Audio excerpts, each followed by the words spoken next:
नमस्कार. मी प्राध्यापक संजय बडोदकर माझ्या यूट्यूब चॅनेलमध्ये पुन्हा आपणा सर्वांचं स्वागत करतो. आजच्या भागामध्ये आपण मौर्य साम्राज्याचा दुसरा भाग पाहणार आहोत. यामध्ये प्रामुख्याने सम्राट चंद्रगुप्त मौर्य सम्राट आणि त्याचं कार्य आणि तदनंतरचे मौर्य सम्राट यांचं आपण विश्लेषण करणार आहोत. सम्राट चंद्रगुप्त मौर्य इसवी सन पूर्व 322 ते इसवी सन पूर्व 298 हा जो कालखंड आहे, या कालखंडामध्ये मगधावर मौर्य साम्राज्याची स्थापना सम्राट चंद्रगुप्त मौर्याने केली. प्राचीन भारतातलं मौर्य साम्राज्य हे प्रथमतः किंवा पहिलं साम्राज्य आहे असं म्हटलं तरी त्या ठिकाणी वावगं ठरू शकणार नाही. आर्य चाणक्य आणि सम्राट चंद्रगुप्त मौर्य हे गुरुशिष्य यांची परंपरा आहे आणि या परंपरेतनं त्यांनी ह्या साम्राज्याची निर्मिती केली. आपण बघितलं की सम्राट चंद्रगुप्त मौर्य याला लहानपणीच विष्णुगुप्त उर्फ आर्य चाणक्याने तक्षशिलेला नेलं आणि त्याला विशिष्ट प्रकारचं शिक्षण दिलं. तोपर्यंत त्या प्रदेशावर अलेक्झांडरचं आक्रमणसुद्धा झालेलं होतं. तदनंतर अलेक्झांडर हिंदुस्थानातून निघून गेला. त्याला अनेक कारणं आहेत.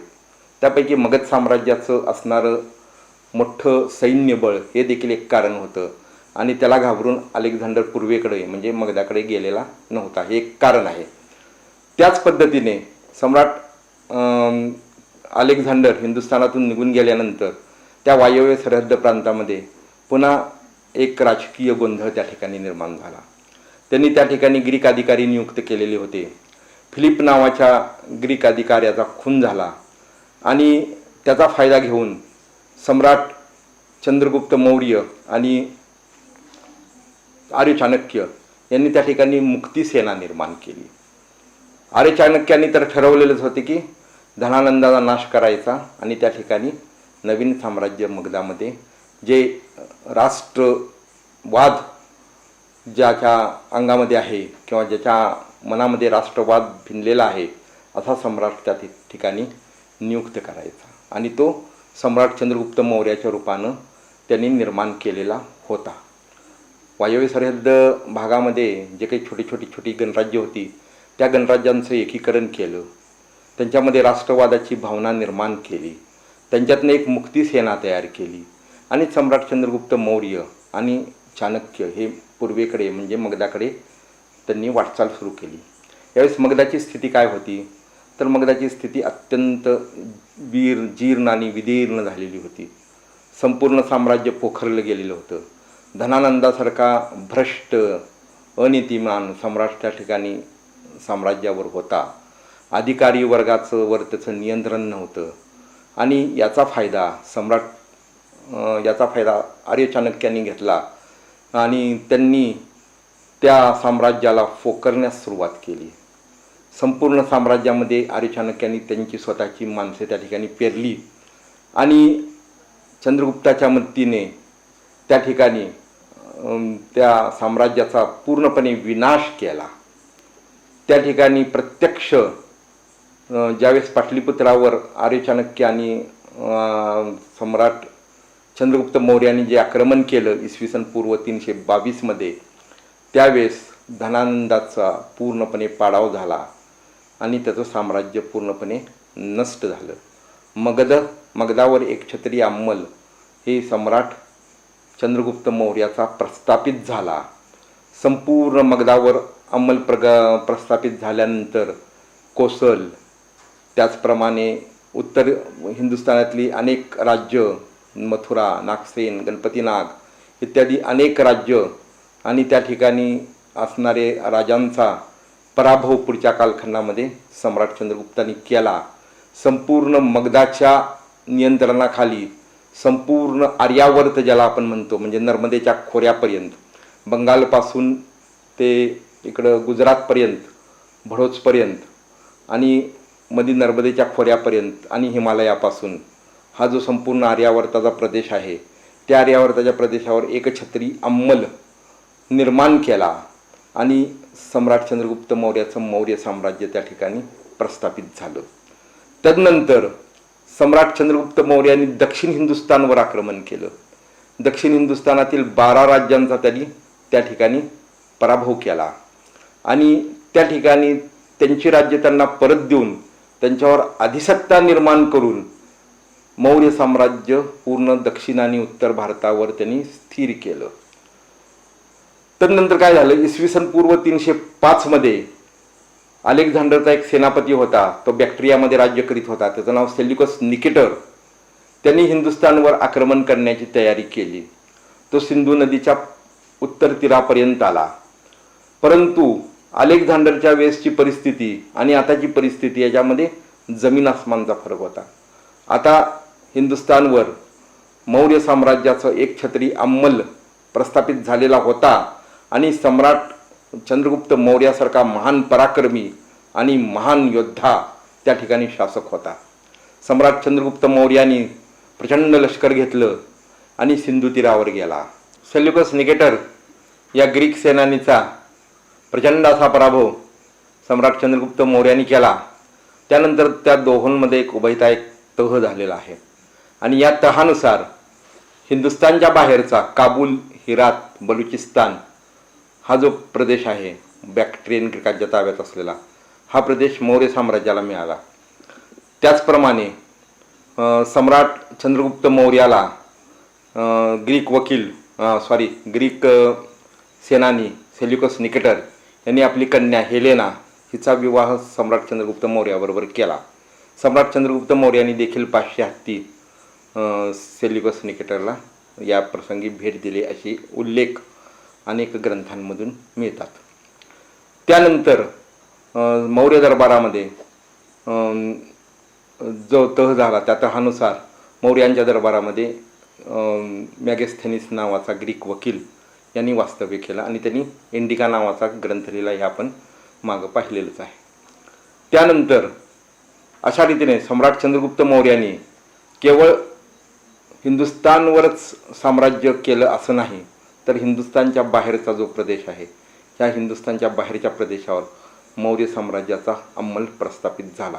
म्हणजे संपूर्ण उत्तर भारत, संपूर्ण दक्षिण भारत, पूर्व भारत, पश्चिम भारत आणि भारताबाहेरचा बॅक्ट्रियन ग्रीकांच्या ताब्यात असलेला प्रदेश, हिरात, बलुचिस्तान आणि बॅक्ट्रिया प्रांतातले हे जे काही प्रांत आहेत ते, अशा पद्धतीने सम्राट चंद्रगुप्त मौर्याचं जे एक छत्री साम्राज्य आहे हे निर्माण झालं.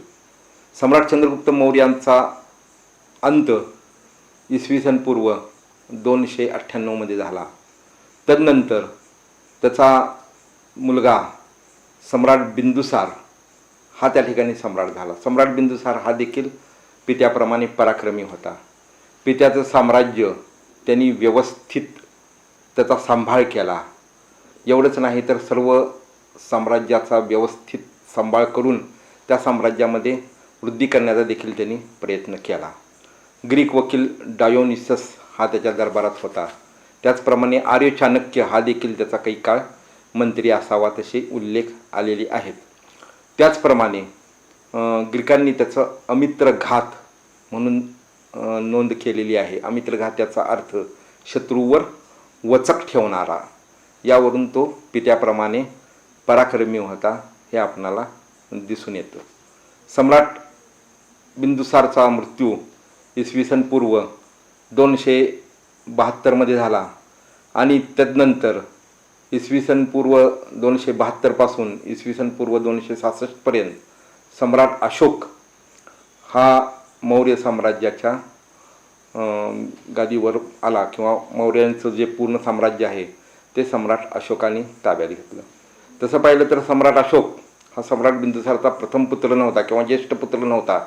ज्येष्ठ पुत्र सुशीम होता, परंतु सुशीम हा बेजबाबदार होता आणि असमर्थ होता. त्यामुळं सुशीमचा सम्राट अशोकाने वध केला असे अनेक उल्लेख बौद्ध पुराण ग्रंथामध्ये आलेले आहेत.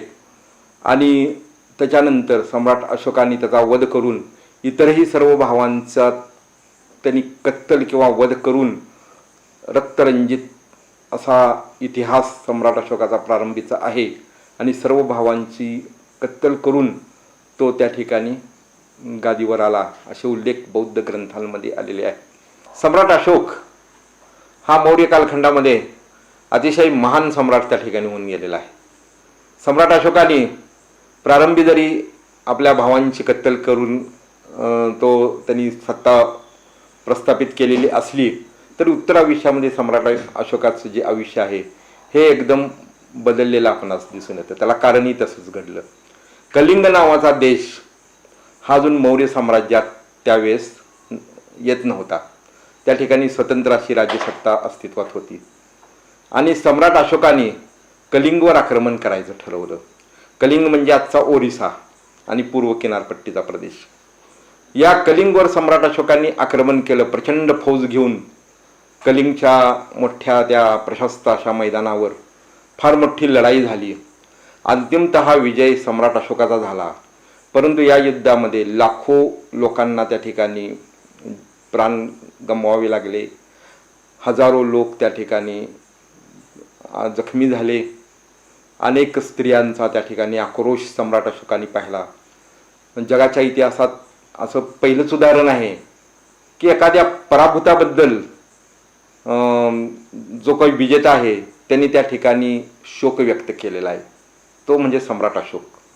ज्यावेळेस तो कलिंगच्या युद्धभूमीवर त्यांनी कलिंगच्या युद्धभूमीवर तो ज्यावेळेस निरीक्षण केलं त्यावेळेस त्याचा शोक अनावर झाला. त्याला वाटलं आपण काय केलं, एवढ्या सगळ्याच्या नरसंहाराला आपण कारणीभूत आहोत.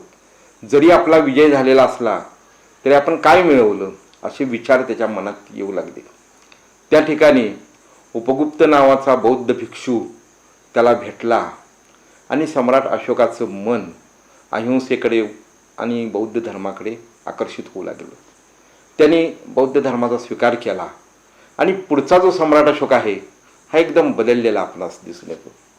त्यांनी त्या ठिकाणी फार मोठ्या प्रमाणात बदल केले.